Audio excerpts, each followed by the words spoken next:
Wheel চেয়ারে বসে থাকলেও সংসারের ছোট ছোট আনন্দগুলো থেকে আমি দূরে নই। আজকে আমি ও আমার ছেলে দুজনে মিলে রান্নাঘর থেকে একে একে খাবারের প্লেটগুলো নিয়ে আসছিলাম, ভাতের বাটি নিয়ে আসলাম এবং তরকারির বাটিও নিয়ে আসছি। কাজটা হয়তো খুবই সাধারণ, কিন্তু আমার কাছে অত্যন্ত গুরুত্বপূর্ণ কাজ। কারণ প্রতিটি প্লেট, বাটি সবকিছুর সাথে মিশে আছে ভালোবাসা। এবং প্রতিটি পদক্ষেপের সাথে আছে আমার ছেলের সহযোগিতা ও ভালোবাসা।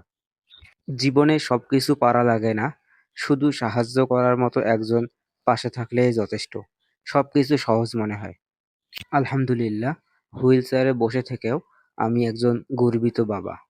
বাবা ছেলের ভালোবাসা, পারিবারিক মেলবন্ধন এবং দৈনন্দিন জীবনের বাস্তব গল্প নিয়ে আমাদের এই ভিডিওটি আপনাদের কেমন লাগলো কমেন্টে অবশ্যই জানাবেন এবং আমাদের চ্যানেলকে সাবস্ক্রাইব করে আমাদের পাশে থাকবেন।